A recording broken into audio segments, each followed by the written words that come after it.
Hi, I'm Madison and welcome back to my channel. Today I have a brand new weekly reading vlog for you. So I'm very excited. I'm currently in Vegas. I'm here for next weekend is Love in Vegas, which is a romance book convention, which I'm super excited about going to. I'm gonna start this vlog off today. I just finished my cat and mouse duet, which you guys will have seen, but the book I'm about to start tonight is actually gonna be King of Wrath by Huang. She is someone who, the book came out today, okay? Was I supposed to read it beforehand? Yes. Did I? No. No, because if you watch my cat and mouse duet, you will know that I got way behind on everything that I've been doing. So I'm gonna start that tonight. It is her next series after the Twisted series. This is Dante and Vivian's story. It is a arranged marriage, dark romance. He is like mafia billionaire and she's a jewelry heiress. And it is Dislike to Love, and that's kind of all I know about it. I'm very excited. I'm gonna go out with my family now. We're gonna go grab some things. I'll catch you guys up later. Bye.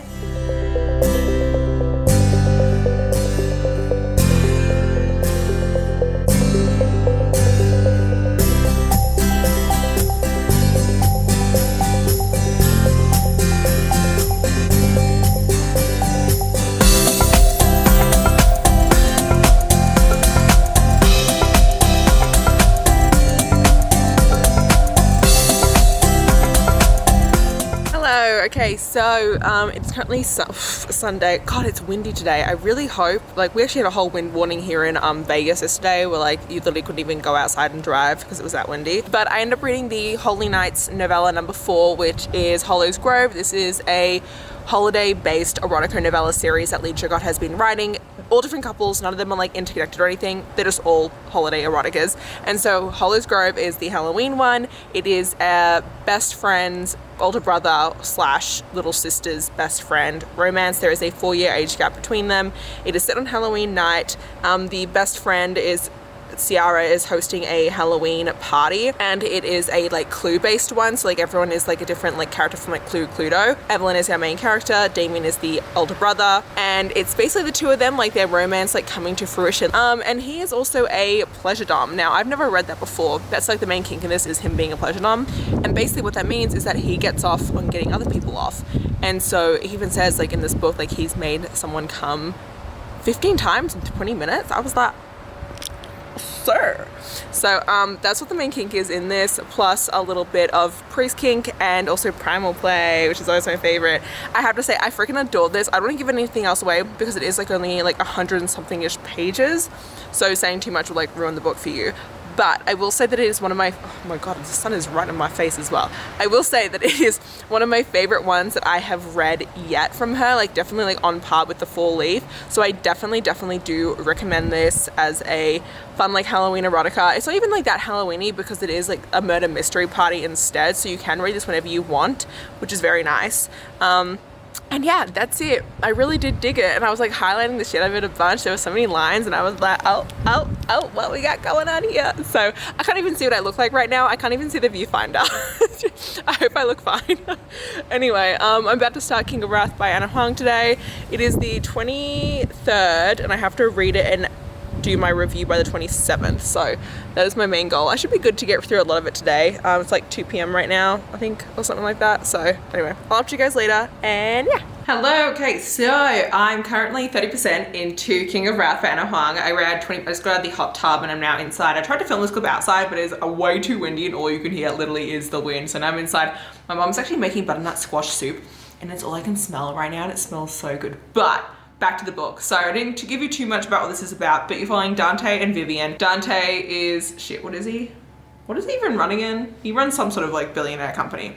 Anyway, and then you've got Vivian, jewelry heiress, but also she runs her own like luxury event planning in New York. They have an arranged marriage because the fact that Dante's younger brother, when he was in Italy, met a mafia princess and had like a relationship with her, which is a huge no-no zone. And what ends up happening is that Vivian's dad ends up finding out about this and gets evidence and blackmails Dante to marry Vivian as a way to not reveal that his younger brother has this relationship with his mafia princess, because if he gets out, the mafia princess's dad will kill the younger brother, which is, you know what we want. We like to have our family alive. And so they are now in this arranged marriage. It all happened really quickly, like within like a 2-week time span. They're now like living together. And it's so funny because he initially isn't attracted to her, but that's because she's like dressed like demurely for her parents. And then when he does see her like later on, he's like, oh shit, I'm attracted to her. Like, what is this? What is going on? Why is this? And they also do an engagement couple like photo shoot. And the photographer is like, oh, you should kiss. And they are like, well, it's normal, like, you know, during hi Bosco. It's normal during like, you know, we always get a kissing photo. And so they end up having to kiss and it goes, oh. And so that was like my favorite scene so far was them having to kiss for that. Because afterwards they're both like, oh, and I was like digging it. So that's what's going on right now. He is Italian and he does call her mia cara the entire time, which is like my heart, which is super sweet, super cute. He does it like very like ironic at the start, but now he's being super serious about it. And what I really like about this one especially is King of Wrath is very much like Manhattan high society and like the socialized new money, old money. The Valhalla Club, which is the club that we saw in, I think, Twisted Lies, I think is the only time we've seen the Valhalla Club. But it is like this very like high society club that like only certain people can get into and stuff like that, which has been super fun, and I'm really digging that aspect of it as well. But yeah, like I said, the high society aspect of this is what I'm really loving. Like out of everything is it kind of has this like opulence to it from Manhattan, which I think is like really fun to play with that we haven't seen in her other books. Anyway, I'm gonna go have a shower and stuff so I can get ready for dinner, and that's my update for now, and I catch you guys up. Goodbye. I also just want to say that the impending sexual tension between the two of them is so good. I'm all here for the possessive, jealous kisses, 100%. I finished King of Wrath. I think I'm giving it a 4.5 out of 5 stars. As much as I really did love it, there was just something about it that was just like missing that like 100% like 5-star for me. But it was like a really like sophisticated, sexy book, and I really dug.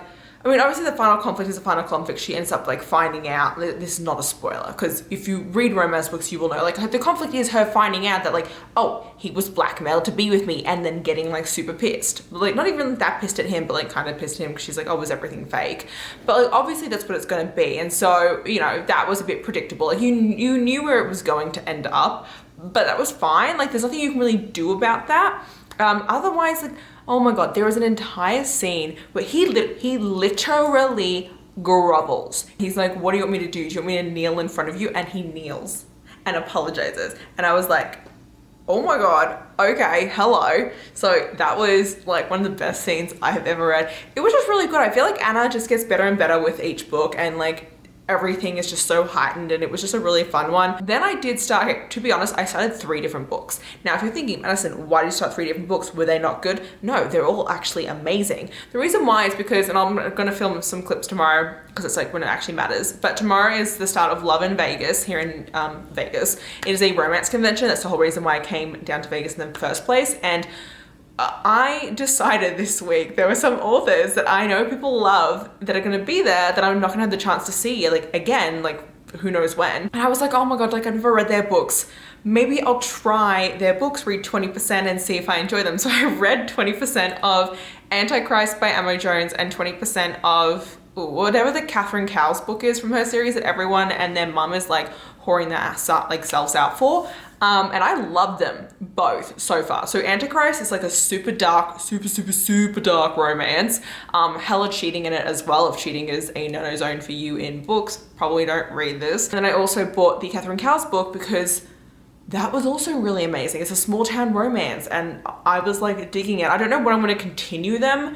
Probably will continue one of them this weekend, but love them both, so I bought them so I can see them, the authors this weekend, get them signed. And then the other book that I started that I'm actually continuing to read now is, oh shoot, Not So Kind Regards, I think, yeah. And it's like this kind of, I'm reading because it's like about to be Halloween, but like this paranormal romance, and it is an MMF one, and it is like about this girl, she's a succubus, and then the 2 guys are witches, but this is set in a world where like witches can be monsters as well. Like depending on like how powerful of a witch you are, the more monstrous you are. So like some witches like look like us, and then some witches are super powerful and they look like Mr. Green Man here on the cover. I think he should be green on the cover, but one of them is green, but he uses a glamour so no one knows that he's that powerful and looks like a literal monster. And he is the subordinate of the other witch dude who looks like a human, and she works at a company on the floor below them, and her company is all for monsters and his company is all for witches.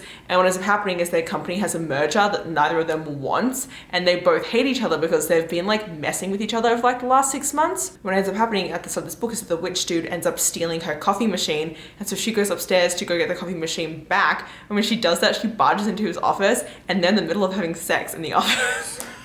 And she just stands there and goes, oh, and then goes and makes a coffee and sits down and watches them. And they're like, what the, can get out. Oh, it was so good. I love succubi and like incubi so much that I am so excited to continue on with this. It is definitely like a lot, like right off the bat. Is 188 pages. And the other thing that I want to talk to you guys about was, you know, yes, one of the guys is green, but the other guy, the one who looks like a human, the part of him that is apparently like monstrously witchy is his schlong. It is a blue, bright blue, massive schlong. And apparently whatever comes out of it is like tingly, which I was like, what does that mean? It's tingly, and apparently it makes you tingle. So I was like, that's a new one. So fun facts. Oh my God, it's Omegaverse too. I didn't know it was gonna be, I kept reading. I'm now, 13% in. It's also Omegaverse. He's a witchling Omega, and it's not common because like all different creatures in this world, not all creatures have like Omegas and stuff like that. But the more monstrous a witch is, the more likely they can present like as an alpha and Omega. And he is an Omega, and not only that, because she says like, oh, where are you going into heat? He goes, that's not possible. It's only possible if I'm an Omega. And she goes, oh, maybe you are. Not only that, but it turns out that her tail, her like demon looking tail, it has knots on it. You know that's going to be inserted places. So this is so much fun. I cannot even. So it's a little more weird than I had initially expected. First off, a lot of degradation kink in it, which is not my cup of tea, which, I mean, that's just me in general. But it is just flat out erotica, which I read flat out erotica all the time. It's just, I was expecting a little more plot. But they literally get right into just balls to the walls, like intense, like serious banging. You know, that happens. And there's, I think, her hoo-ha has teeth. Her hoo-ha has teeth. I haven't read that before. It's a new one. Also, like I said, the green guy, I was like, there has to be something special about our little green witch. Yeah, his schlong is scaled. It is a scaly green schlong, which I was not expecting either. You know, it's overall just, it's a lot. You know, here's the thing. It's a good book. Like, don't take this as it not being good. It's just, I don't think I was fully prepared for what it was. And I think that's what everything is really coming down to. I was just not prepared for bright blue schlongs and tingly juices and teeth vajayjays. You know, it's just not what I had been expecting, but it's fun. It's just interesting. Hello, how are we all doing? Okay, so update time. I went to Love in Vegas this weekend. It was absolutely nuts, super crazy. It was just going for like basically 72 hours straight. I went with all the books that I did buy, and then I also have all the books that I also accumulated while I was there. So I'm gonna do like a little baby book haul just to close out this vlog, because why not? So I did go with all my copies of the Fallen Men series, which are all my hardcover Fallen Men girl covers. There, the ones that I already came with, I'm not showing you guys because you guys know those books exist. But these are the books that I bought, like written the last week, specifically for the convention. So it was Tattered Stars by Catherine Cowles. This is the special edition cover. This is what I started reading the other day. We then have Antichrist by Amo Jones, because I had to meet her because she was there, and like, what were the odds I was gonna be able to meet her ever again? Very unlikely. And then I bought all of the Salacious Player Club books in the original covers, because these are going out of print soon. So we have got Praise, Give Me More, Eyes on Me, and Mercy. Praise is the one that is like literally going out of print now, and so I really wanted to get that. I need to continue with the books. I've only read the first one, and look, she even wrote Good Girl in it, which I thought was really fun. But then also, while I was there, I got books as well. So First thing that I got, so I got this duet by Trelina Pucci. I met Trelina Pucci when I was there. Chan from Chandler Ainsley like has read this series before, and that's how I knew about it, and I was like, oh my god, I want to read this. Met the author. The author is one of the nicest people I have met in my entire life, so I'm actually so excited to read this. This is like a Romeo and Juliet-esque kind of romance, and that's all I know and all I really care about, so I'm gonna give it a shot. I'm super stoked and I think I'm gonna adore it, and so we'll see how it goes. And then I also saw Emily McIntyre, got like my copy of Hooked signed from her, but she also did this like little freebie novella at the same time while she was there, and it's just like a little cute Christmassy novella that she was like as an extra bonus. I have no idea what it's about.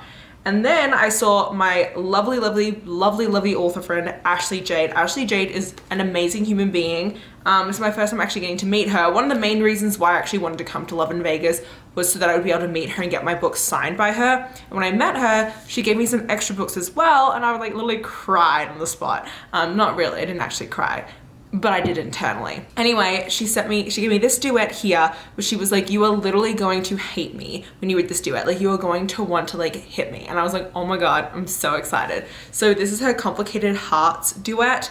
And I mean, these are just so pretty, these covers. I'm pretty sure they have different covers as well, but this is the ones that, you know, she gave me. I am terrified, but also like cannot wait to read them. And then she gave me Hate Me as well. She said, this guy is a dick. He's like the worst person you will ever meet. I hope you love it. I'm like, lovely, great, love that.